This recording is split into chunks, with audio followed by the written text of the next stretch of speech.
All right, hi, welcome back. How's it going? My day's starting off good. Had some fruit, some toast. Gonna start this other chapter. I'm super excited. Okay, so chapter 4, The Sound of Crying. We left off with, it was like one of those filler chapters. We know that Frederick's really into his science. We saw him make some explosions. Him and Polly decided to sniff some of their chemicals that they made, And then at the very end, we learned actually that Sarah, the girl from Polly's dream, was actually not, like, her mother was not liked by the family because she ran off with a poor man, and they disowned her, right? So, now we're going to get into the next chapter. This is called A Sound of Crying. So, let's hit it up. Here we go. Okay. Uncle Clement didn't want to go to work on Saturday. At lunchtime he came in from the garden rubbing his hands and beaming. "Lovely weather, just the ticket," he said. "I'll take you youngsters for a drive this afternoon. How about that? Think you can all pile into the car if some sit on others' knees?" "What a good idea," said Aunt Sylvia cheerfully. "I don't think I'll come," said Frederick. "It'll be a good opportunity to get some of my summer reading done. I haven't looked at it yet." "Oh, come now. There'll be plenty of time for that when your guests go home," said his father. They were hardly his guests, thought Frederick, since he hadn't invited them, and he hadn't want them either. "There'll be more room if I don't come." "Actually," mentioned Polly uneasily, "I get carsick." "Oh, what a shame. Still, in that case, it's just as well if Frederick stays at home, too," said Uncle Clement briskly. "He'll be company for you. That is, if he doesn't insist on stifling in his room all afternoon." "And you'll have space to give me a lift into town," said Aunt Sylvia. Luckily, the young children were pleased and excited about the trip, and went off waving at the two who were left behind. "What shall we do?" said Frederick gloomily. "You can do what you like. I'm going to lie on the lawn and read a book." "Oh." He looked so taken back that she laughed. "It isn't my fault that I've got to stay, too, but I won't interfere with your plans for working." "I'll bring it out to the lawn," he compromised. They settled themselves comfortably, Frederick choosing a patch of shade. "You'll get a headache if you try to read with the sun on your back like that," he said. "No, I like the sun." "Was it what it really was?" "What it really was," he said after a few minutes. "I don't like drives. They bore me." "Because you've always had a car, I suppose. It's a thrill for the young ones. It would be for me, too, if I didn't get ill." After half an hour, Frederick got up. "I can't concentrate," he complained. "Insects keep walking over my books, and the wind blows the pages, and the ground's so hard. I think I'll go up to my room, if you don't mind." "I said I didn't," replied Polly, not bothering to look up. The warm beating down on her was making her drowsy, and presently she abandoned her book and pillowed her face into her arms. She would try to invent a continuation of the Sarah story. Michael and Jennifer had been pestering about it for days. At that moment, Michael and Jennifer were happily driving alongside a big, huge reservoir. "They drowned a village to make this," said Uncle Clement. "All the people?" asked Hugh, interested. "Ha ha! No, the inhabitants moved out first. They say you can sometimes hear the bells of the drowned church bells ringing. But that's only a story, of course." "Polly told a story once about a house by a lake," said Michael. "The butler was haunted by a green hand that kept tapping on the window of his pantry." "He had a special pantry all to himself," put in Jennifer. "And when he went down into the cellar, there were slimy footprints on the floor." "Really?" said their uncle. "Look, you see those things sticking up? If the surface of the water gets too high, it runs down those holes. Do you see?" "Yes," said Michael. "And when we were undressing that night, something tapped on our window, something green." "And Polly said, 'A green hand!'" took up Jennifer. "We were scared." "It wasn't a green hand, of course," said Uncle Clement firmly. "No, it was a spray of ivy," admitted Michael. "But another time we heard a funny tapping in the bedroom, and we didn't know what it was, and we called Polly in. And it had stopped when she came in, and she said, 'If you're a ghost, tap again.' And it went da-da-da-da-da. We all rushed downstairs. You left me behind," remarked Hugh. "You were in bed." I heard you all run away." "When the weather is very dry," said Uncle Clement, "the water gets so low that you can actually see the church tower." "I can't," said Hugh. "No, not now, but if the water was lower you could." "Oh," said Hugh vacantly, and he began to suck his thumb. "It was Captain making the tapping noise," resumed Michael tenaciously. "He haunts our attic. He's a little old man with a stick. Sometimes, when Polly's upstairs on her own, she hears him whisper her name." Uncle Clement gave up hope of trying to change the subject. "Did Polly tell you all about him? Hugh, too?" "Yes," said Hugh, lugubriously. That's a big word. Removing his thumb.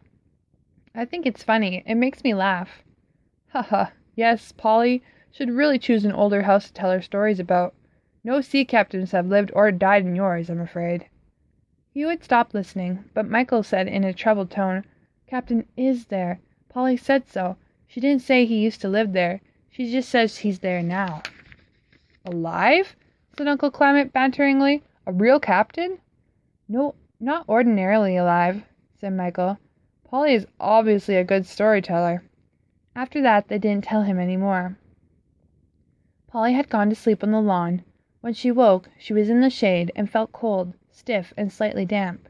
She stood up and moved out of it, but even the sun wasn't as warm as it had been. Then, to her surprise, she heard a faint sound of crying. She looked around her. Nothing moved along the trees, and it almost seemed as though it must be coming from the house. She moved slowly across the lawn, and the crying grew slightly louder. Embarrassed, she glanced up at Frederick's closed window. Was he crying behind it? And if so, why? The boys who called him Fred might perhaps sneer at him for being a drudge, but would they also say sissy? He hadn't struck her as the kind of boy who would give up any tears. Perhaps something really dreadful was wrong. She couldn't decide whether or not to go see. He must realize she could hear him. Maybe he was ill, in which case surely she ought to do something to help. The crying seemed to stop as soon as she went into the kitchen, but as she approached the stairs she heard it again, low, half-choked sobs, with a most miserable sound to them. She had better knock at his door, and say something like, "Fluff, are you all right?" As she reached the landing, the sobbing broke off. He must have heard her coming, so perhaps she ought to go away again. Or better, she could visit him and pretend to not know anything about it. "Can I come in?" she said cheerfully. "Yes, do," he called, and looked up from his desk with a welcoming expression. "Are you hungry? I was just thinking it was nearly time for a snack." "Yes," said Polly weakly. "I suppose it must." His face was quite dry, and he was perfectly composed. However did he manage it? "Let's go see what we can find. I don't think we have to wait for the others," he said, putting his book in a neat pile. "Yes." "You sound a little dazed. Do you think you've stayed in the sun too long?" Polly burst out. "Are you all right?" "I merely asked a reasonable question," he said stiffly. "There's no need to go and get all offended. I didn't mean that. But weren't you, well, crying a bit just now?" He looked at her blankly. "Of course I wasn't." "I heard crying." "What would I cry for? Don't be silly, Polly." "I heard crying," she repeated emphatically. "I came in to see what was wrong. If it wasn't you, you must have heard it too." "I haven't heard anything. You must have been mistaken." "But I tell you I heard it." "It was something else you heard. It obviously didn't come from inside the house. Maybe it was the doves in the trees." "They don't cry. They coo. Besides, it did. It came from an upstairs room. It only stopped when I reached the landing." "Well, do I look as though I've been crying?" "No," said Polly slowly. "You don't. I believe you. That's what makes it so horrid." "Charming, I'm sure." "Fluff, please be serious. If it wasn't you, who was it?" "That's easily answered if you must have been a ghost." "That's easily answered. It must have been a ghost." "But you don't believe in ghosts," she said uneasily. "I don't, but you do. And you'd like me to, wouldn't you?" "Do you think I'm making this up to frighten you?" If anyone was frightened, she thought indignantly, it was herself. Frederick drew back in the face of her vehemence. "No, I suppose not. But then you must have imagined it." Polly gave up in despair. She couldn't eat much, although Frederick urged food on her most politely. She kept going over what had happened in her mind, and trying not to dwell on the derisive suggestion of a ghost. Then the others came home, having picked up Aunt Sylvia on their way. "We had a lovely time, Polly. You should have come with us," said Michael. "We saw a ruined tower and the entrance to a cavern and a big lake that's on top of a village, and sometimes you can still hear the church bells ringing." "Yes, quite a successful outing," beamed Uncle Clement. "Pity you two stayed behind. Did you have an enjoyable afternoon?" "It was, to start with. Well, most of it was," said Polly. "Oh?" said Uncle Clement's eyebrows rose. "Something funny happened." "Funny peculiar, or funny ha-ha?" "Peculiar. I heard a sound of crying coming from upstairs." "Which she thought was me," said Frederick brightly.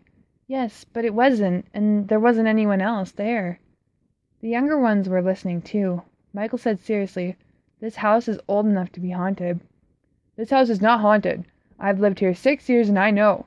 Now go and wash your hands before supper," said Uncle Clement with a cheerful firmness.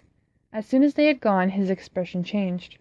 "Polly, what do you do when you're at home is your parents' affair, but while you're staying here I wish you wouldn't terrify your little brothers and sister with grisly tales about this house. All right?" "I forgot they were listening," said Polly. It is really haunted, then?" "What are you talking about? Of course it's not. You just heard me say so." "But that was to Michael." "Oh, I see. You think I imagined it, too." "You did look odd when you came in the house, you know," said Frederick kindly. "I suspect it was too much sun." "I hadn't been the sun," protested Polly. "I went to sleep and it moved off of me. I was quite cold."